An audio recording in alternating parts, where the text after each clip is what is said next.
नमस्कार स्टूडेंट्स, मैं doctor Sudesh Chaudhary physical chemistry YouTube channel में आप सभी का स्वागत करती हूँ। हम बीएससी थर्ड ईयर की ऑर्गेनिक केमिस्ट्री पढ़ रहे थे। इस ऑर्गेनिक केमिस्ट्री में मैं आप लोगों को एनएमआर स्टडी करा रही थी। एनएमआर में हम जो पढ़ रहे थे वो factor affecting chemical shift study कर रहे थे, जिसमें मैंने आप लोगों को दो शिफ्ट स्टडी करा दिया था।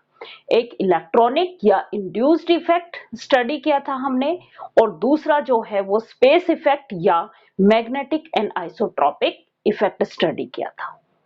आज हम तीसरा इफेक्ट पढ़ेंगे। तीसरा इफेक्ट जो है वो हम पढ़ेंगे हाइड्रोजन बॉन्डिंग इफेक्ट। उसके बाद मैं चौथा इफेक्ट पढ़ाऊंगी आपको टेम्परेचर इफेक्ट, और फिर हम पांचवा इफेक्ट पढ़ेंगे स्टेरिक हेंटेरेंस का इफेक्ट। ये पांचों इफेक्ट हम एक के बाद एक स्टडी करने वाले हैं।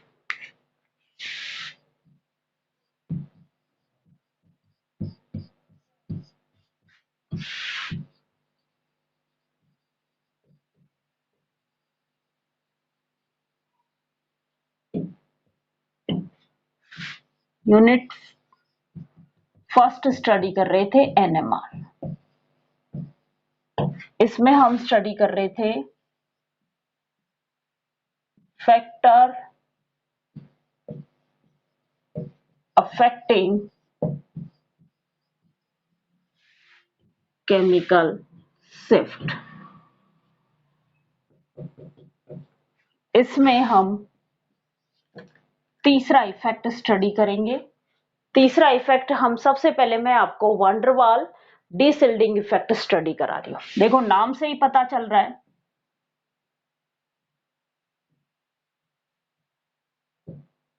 Van der Waals डीसिल्डिंग effect. इसी इफेक्ट को हम दूसरा नाम भी कह देते हैं स्टेरिक इफेक्ट।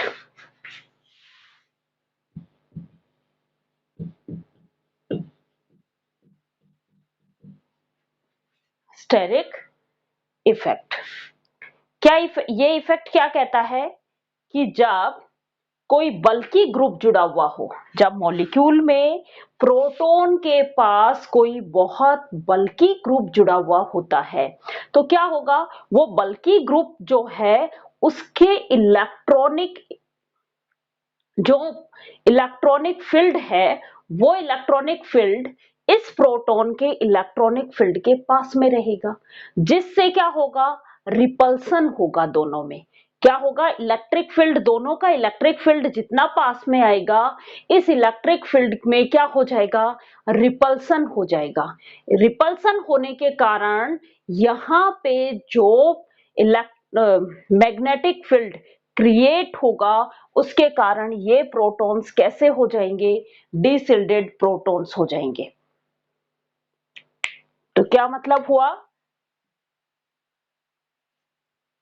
कि जब प्रोटॉन के पास में क्या हो, कोई बल्की ग्रुप जुड़ा हुआ हो, when attached A bulky group near the proton in a molecule, then electronic repulsion होगा। इन दोनों ग्रुप के, बल्की ग्रुप का इलेक्ट्रॉनिक फील्ड और प्रोटॉन के इलेक्ट्रॉनिक फील्ड के बीच में क्या होगा, इलेक्ट्रॉनिक रिपल्सन होगा। जैसे हम बात करें, ये R कोई बल्की ग्रुप है और ये प्रोटॉन है, क्या होगा, यहां पे इसका इलेक्ट्रिक फील्ड और इसके इलेक्ट्रिक फील्ड के बीच में इलेक्ट्रॉनिक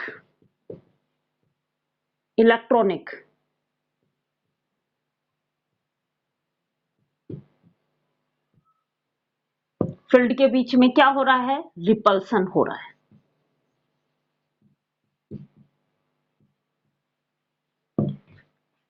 रिपल्सन होगा तो ये क्या होगा, ये प्रोटॉन जो है वो कैसे हो जाएंगे, डिसिल्डेड प्रोटॉन्स हो जाएंगे। ये प्रोटॉन कैसे होंगे, डिसिल्डेड प्रोटॉन्स होंगे।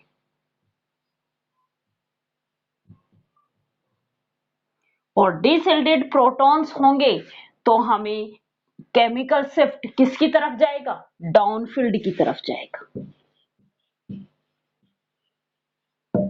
या क्या कहें कि डेल की वैल्यू जो है वो क्या मिलेगी, हमें हायर डेल वैल्यू मिलेगी, हायर डेल वैल्यू मिलेगी।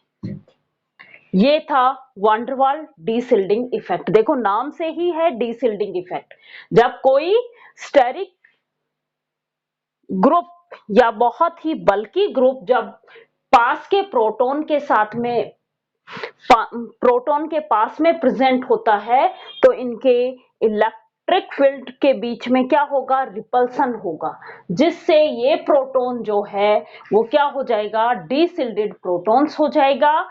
और डीसिल्डेड प्रोटॉन्स हो गए तो जो सिग्नल्स मिलेंगे वो हमें डाउनफील्ड की तरफ मिलेंगे या हायर डेल वैल्यू पे मिलेंगे।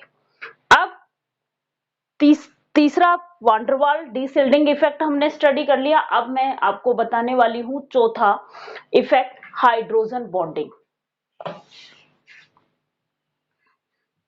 अब हम बात कर रहे हैं हाइड्रोजन बॉन्डिंग।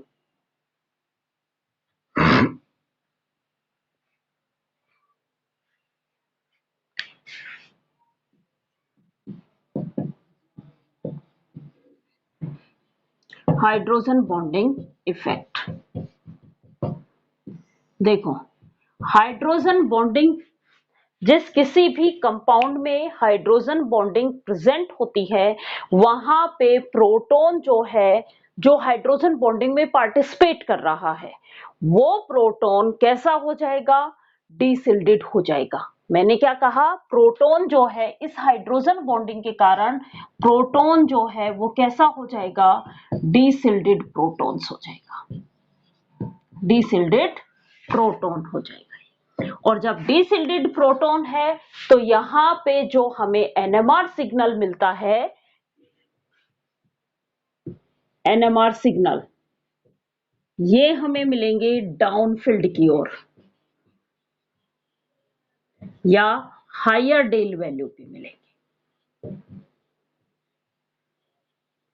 अब कि ये जो प्रोटॉन है ये डिसिल्डेड क्यों होता है, देखो ये प्रोटॉन हाइड्रोजन बॉन्डिंग में क्या होगा कि जो हाइड्रोजन है वो किसी मोर इलेक्ट्रोनेगेटिव एटम के साथ अटैच होता है, अटैच्ड मोर इलेक्ट्रोनेगेटिव एटम, यही होगा। और ये कौन कौन से होते हैं, आपने देखा होगा हाइड्रोजन बॉन्डिंग में हम क्या बताते हैं कि जब हाइड्रोजन जो है वो नाइट्रोजन, ऑक्सीजन या फ्लोरीन इनके साथ में अटैच होता है तो ये एक वीक वांडरवाल फोर्स से अटैच हो जाता है मोर इलेक्ट्रोनेगेटिव एटम, कौन से, नाइट्रोजन, ऑक्सीजन या फ्लोरीन के साथ में। इनके साथ कोवलेंट बॉन्ड बना रहा है। जब नाइट्रोजन, ऑक्सीजन या फ्लोरीन के साथ हाइड्रोजन बॉन्ड जो है कोवलेंट बॉन्ड बनाता है, उसके बाद वैसा ही कोई मोर इलेक्ट्रोनेगेटिव एटम उनके कांटेक्ट में आता है तो ये हाइड्रोजन जो है उसके साथ एक वीक अट्रैक्शन फोर्स से बॉन्डेड हो जाता है और इसे क्या कहा जाता है, हाइड्रोजन बॉन्डिंग। क्योंकि कौन बना रहा है, हाइड्रोजन बना रहा है, इसलिए क्या कहा जाता है, हाइड्रोजन बॉन्डिंग। मीन्स ये क्या है, एक वीक अट्रैक्शन फोर्स है। उस हाइड्रोजन बॉन्डिंग के कारण क्या हो रहा है, इलेक्ट्रॉन्स जो है वो मोर इलेक्ट्रोनेगेटिव एटम की ओर शिफ्ट हो रहे हैं। क्या होंगे, electrons shifted toward more electronegative atom.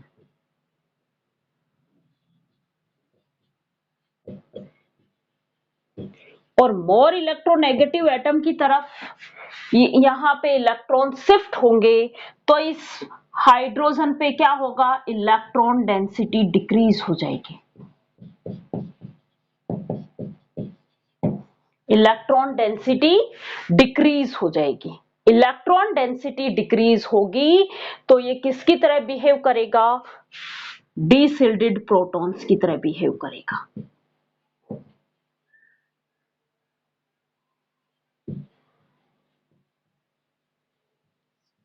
और डीसिल्डेड प्रोटॉन्स में हमें एनएमआर सिग्नल जो मिलते हैं वो कहाँ मिलते हैं, डाउनफील्ड या हायर डेल वैल्यू पे। तो हाइड्रोजन बॉन्डिंग से एनएमआर सिग्नल जो है वो कहाँ पे शिफ्ट होता है, डाउनफील्ड की तरफ शिफ्ट होता है, क्योंकि वहां पे वो प्रोटॉन जो है वो डीसिल्डेड हो जाता है। अब ये जो प्रोटॉन्स में ये जो एनएमआर सिग्नल डाउनफील्ड की तरफ कितने मूव करेंगे, ये डिपेंड करेगा इस हाइड्रोजन बॉन्ड की स्ट्रेंथ पे।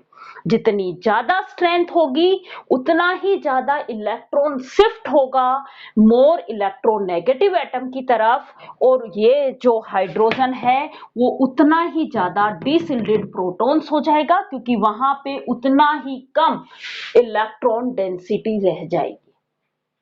क्लियर? तो डिसिल्डेड प्रोटॉन्स या कहें कि ये जो केमिकल शिफ्ट है, केमिकल शिफ्ट कहां पे, किस बात पे डिपेंड करता है, depend on the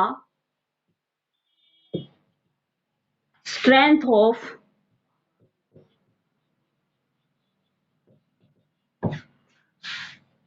hydrogen bonding. Hydrogen bonding की स्ट्रेंथ पे डिपेंड करेगा। यदि हाइड्रोजन बॉन्डिंग की स्ट्रेंथ ज्यादा हुई तो प्रोटॉन ज्यादा डिसिल्डेड होगा, और प्रोटॉन ज्यादा डिसिल्डेड होगा तो जो एनएमआर सिग्नल मिल रहे हैं वो हमें ज्यादा डाउनफील्ड की तरफ मिलेंगे। क्लियर यहां तक? अब हम हाइड्रोजन बॉन्डिंग जो है वो दो टाइप की पढ़ते हैं, इंट्रामोलिकुलर हाइड्रोजन बॉन्डिंग और intermolecular hydrogen bonding. Intramolecular hydrogen bonding का मतलब होता है कि एक ही मॉलिक्यूल में हाइड्रोजन बॉन्डिंग प्रेजेंट होना, और इंटरमोलिकुलर हाइड्रोजन बॉन्डिंग मीन्स दो अलग अलग मॉलिक्यूल्स में के बीच हाइड्रोजन बॉन्डिंग होना। अब देखो, इंट्रामोलिकुलर हाइड्रोजन बॉन्डिंग होगी तो एनएमआर सिग्नल पे कोई भी इफेक्ट नहीं पड़ेगा या बहुत ही स्लाइटली इफेक्ट पड़ेगा, लेकिन जब इंटरमोलिकुलर हाइड्रोजन बॉन्डिंग होगी तो एनएमआर सिग्नल पे ज्यादा इफेक्ट शो होगा। तो इस इफेक्ट का यूज करके या एनएमआर सिग्नल से हम ये डिफाइन कर सकते हैं कि इसमें इंटरमोलिकुलर हाइड्रोजन बॉन्डिंग है या इंट्रामोलिकुलर हाइड्रोजन बॉन्डिंग है। क्या बताया कि इस इफेक्ट का हम किस लिए यूज करते हैं, मॉलिक्यूल में प्रेजेंट इंटर और इंट्रामोलिकुलर हाइड्रोजन बॉन्डिंग को डिस्टिंग्विश करने के लिए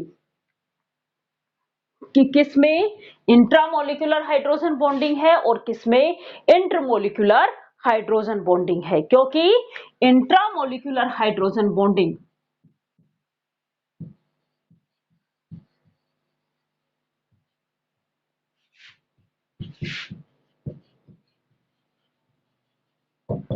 नॉट शो केमिकल शिफ्ट,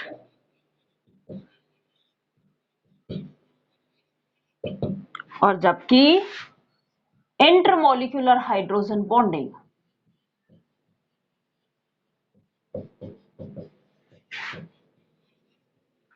क्या करेगा, show chemical shift.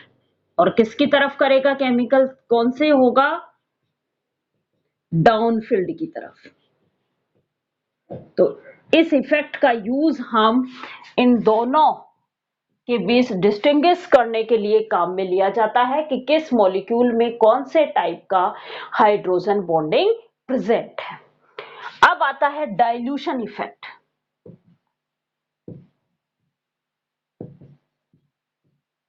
Dilution effect देखो, जब हम डाइल्यूट करते हैं सॉल्यूशंस को या सॉल्वेंट इफेक्ट,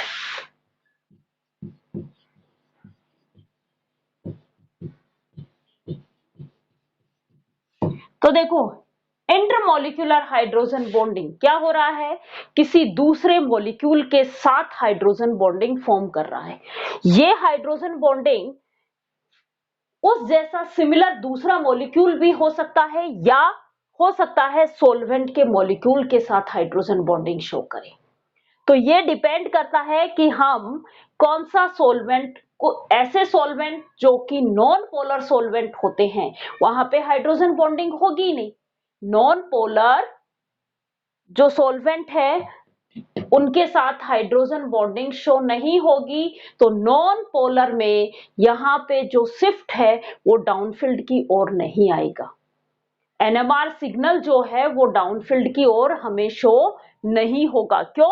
क्योंकि इंट्रामोलिक्यूलर हाइड्रोजन बॉन्डिंग में ये जो नॉन पोलर सॉल्वेंट है, नॉन पोलर सॉल्वेंट, इस नॉन पोलर सॉल्वेंट के साथ ये जो मॉलिक्यूल है ये हाइड्रोजन बॉन्डिंग फॉर्म नहीं कर रहा है। लेकिन कोई ऐसा सॉल्वेंट लिया जाए जो क्या है, पोलर है। पोलर है मीन्स इसमें कोई एक इलेक्ट्रोनेगेटिव एटम प्रेजेंट होगा जिसके साथ ये जो मॉलिक्यूल है ये इंटरमोलिक्यूलर हाइड्रोजन बॉन्डिंग फॉर्म कर सकता है। तो जब ये इंटरमोलिक्यूलर हाइड्रोजन बॉन्डिंग फॉर्म हो सकती है उस सॉल्वेंट के साथ में, तो हमें सिग्नल कैसा मिलेगा? यहां पे तो क्या होगा, नो केमिकल शिफ्ट।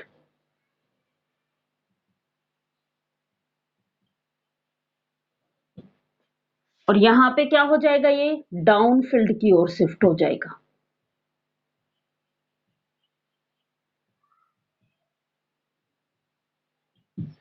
क्यों? क्योंकि इस पोलर सॉल्वेंट के साथ इस मॉलिक्यूल ने क्या बना लिया, हाइड्रोजन बॉन्डिंग हुई। यहां पे क्या हुई, हाइड्रोजन बॉन्डिंग हुई। और जब हाइड्रोजन बॉन्डिंग होगी तो क्या होगा, प्रोटॉन कैसा हो जाएगा, डीसिल्डेड प्रोटॉन्स हो जाएगा। और डीसिल्डेड होगा तो हमें सिग्नल कहां मिलेगा, डाउनफील्ड की ओर मिलेगा। अब आता है डाइल्यूशन इफेक्ट। देखो, इंटरमोलिक्यूलर हाइड्रोजन बॉन्डिंग में दो डिफरेंट डिफरेंट मॉलिक्यूल्स के बीच में हाइड्रोजन बॉन्डिंग होती है।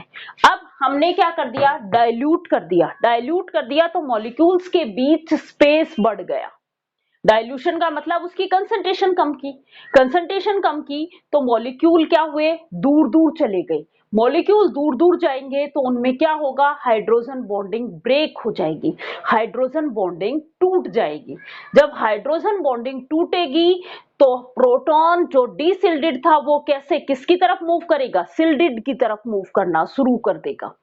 तो यहाँ पे जो सिग्नल्स हमें डाउनफील्ड की तरफ मिल रहे थे वो सिग्नल्स हमें कहाँ मिलेंगे, अपफील्ड की तरफ मिलेंगे। मैंने क्या कहा, डाइल्यूशन इंक्रीज करने से,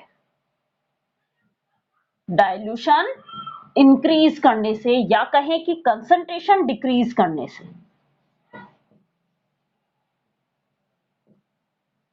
कंसंट्रेशन डिक्रीज करने से हाइड्रोजन बॉन्डिंग भी क्या होगी, डिक्रीज होगी। क्यों होगी, क्योंकि कंसंट्रेशन कम हुई तो मॉलिक्यूल के बीच में डिस्टेंस बढ़ गई। जब डिस्टेंस बढ़ेगी तो वहां पे, क्योंकि जितनी ज्यादा डिस्टेंस हुई हाइड्रोजन बॉन्ड की स्ट्रेंथ उतना ही कम होती हुई चली जाएगी। और मैंने क्या बताया था कि हाइड्रोजन बॉन्ड की स्ट्रेंथ जो है वो डिपेंड करती है कि कितना सिग्नल जो है वो कितना डाउनफील्ड की तरफ जाएगा। क्योंकि जितनी ज्यादा स्ट्रेंथ होगी हाइड्रोजन के इलेक्ट्रॉन्स जो हैं वो मोर इलेक्ट्रोनेगेटिव एटम की ओर उतने ही ज्यादा शिफ्ट होंगे। यहाँ पे भी यही बात है कि डाइल्यूशन इंक्रीज किया तो मॉलिक्यूल के बीच में डिस्टेंस बढ़ गई, और डिस्टेंस बढ़ेगी तो हाइड्रोजन बॉन्ड की स्ट्रेंथ कम हो जाएगी। और हाइड्रोजन बॉन्ड की स्ट्रेंथ कम हुई तो केमिकल शिफ्ट जो हमें डाउनफील्ड की तरफ मिल रहा था वो अब कहां खिसक जाएगा, अपफील्ड की ओर। डेल वैल्यू जो है वो लोअर डेल वैल्यू की तरफ मूव कर जाएगा। तो ये था डाइल्यूशन इफेक्ट और ये था सोलवेंट इफेक्ट। सोलवेंट में यदि हम इसको ऐसे सॉल्वेंट में डिसोल्व करते हैं जो नॉन पोलर होता है, जो हाइड्रोजन बॉन्डिंग फॉर्म करने में पार्टिसिपेट नहीं कर रहा है, तब तो ये जो सिग्नल्स हैं इसमें कोई भी केमिकल शिफ्ट शो नहीं हो रहा है क्योंकि यहाँ पे हाइड्रोजन बॉन्डिंग है ही नहीं। लेकिन यदि कोई ऐसे पोलर सॉल्वेंट के साथ इसको डिसोल्व किया जाए जो कि क्या किसमें पार्टिसिपेट करे, हाइड्रोजन बॉन्डिंग बनाने में पार्टिसिपेट कर रहा है, तो यहाँ पे हाइड्रोजन बॉन्डिंग फॉर्म होगी। हाइड्रोजन बॉन्डिंग फॉर्म होगी तो केमिकल शिफ्ट जो है वो डाउनफील्ड की तरफ मूव करेगा। अब हम स्टडी करते हैं एक दो एग्जांपल्स। जैसे हम बात करें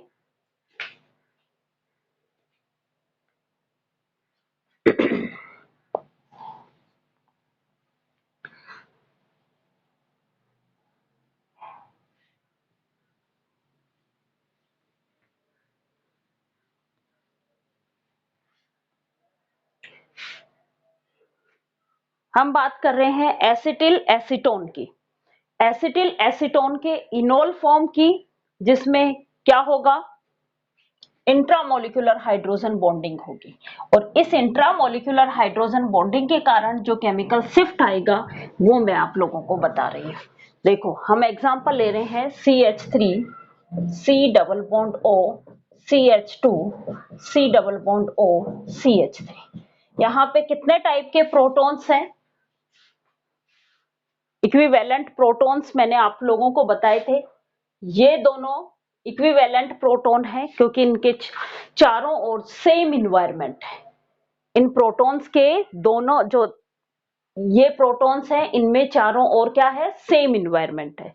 और ये वाला अलग प्रोटॉन है। और जितने टाइप के प्रोटॉन्स प्रेजेंट होते हैं उतने ही नंबर में क्या आते हैं, सिग्नल्स आते हैं। तो यहाँ पे कितने सिग्नल्स मिलेंगे हमें? 2 सिग्नल्स मिलेंगे। ठीक है। अब ये जो इनोल फॉर्म क्या होगी कि एक हाइड्रोजन यहां से हटके इसके पास चला जाएगा, यहां पे डबल बॉन्ड आ जाएगा। ये कीटोन फॉर्म थी, कीटोन से मैं इसके इनोल फॉर्म लिख रही हूं। क्या होगा, CH3C, ये OH में कन्वर्ट हो जाएगा, double bond CH, C double bond O CH3। अब देखो इस ऑक्सीजन के साथ एक हाइड्रोजन आ गया और यहाँ पे एक मोर इलेक्ट्रोनेगेटिव एटम ऑक्सीजन है, तो इसके साथ यहाँ पे क्या होगा, हाइड्रोजन बॉन्डिंग होगी। यहाँ पे यही प्रोटॉन हाइड्रोजन बॉन्डिंग में पार्टिसिपेट नहीं कर रहा था, यहाँ पे क्या हो रहा है, ये जो प्रोटॉन है ये क्या कर रहा है, हाइड्रोजन बॉन्डिंग में पार्टिसिपेट कर रहा है। इसलिए ये क्या हो गया, डिसिल्डेड हो गया। डिसिल्डेड हो गया तो सिग्नल हमें कहां मिलेगा, डाउनफील्ड की ओर मिलेगा। और ये जो प्रोटॉन का सिग्नल मिलता है ये हमें 14.2 ppm पे मिलता है डेल वैल्यू। तो देखो ये क्या होगा, बहुत ज्यादा डिसिल्डेड हो जाएगा और ये जो सिग्नल है ये हमें कहां पे मिलेगा, डाउनफील्ड की ओर मिलेगा। और ये जो सिग्नल मिलेगा ये हमें 14.2 ppm पे मिलेगा। ये था आपका हाइड्रोजन बॉन्डिंग। अब हम बात करते हैं टेम्परेचर की। देखो टेम्परेचर इंक्रीज करने पे क्या होगा, ये जो हाइड्रोजन बॉन्ड है वो टूट जाएगा। वैसे तो टेम्परेचर का इफेक्ट जो है वो NMR सिग्नल पे बहुत ज्यादा नहीं पड़ता है, लेकिन किस पे पड़ेगा, जिनमें हाइड्रोजन बॉन्डिंग होगी। टेम्परेचर इफेक्ट, टेम्परेचर इफेक्ट कौन से कंपाउंड्स में शो हो रहा है, जिनमें हाइड्रोजन बॉन्डिंग प्रेजेंट होती है। हाइड्रोजन बॉन्डिंग प्रेजेंट होगी तो टेम्परेचर इंक्रीज करने पे यहाँ पे क्या होगा, हाइड्रोजन बॉन्ड ब्रेक हो जाएगा। और जब हाइड्रोजन बॉन्ड ब्रेक होगा तो सिग्नल क्या हो जाएंगे, सिग्नल्स किस तरफ मूव करेंगे, अपफील्ड की ओर सिग्नल आ जाएंगे। तो टेम्परेचर इंक्रीज करने पे NMR सिग्नल किन में, हाइड्रोजन बॉन्डिंग मॉलिक्यूल्स में।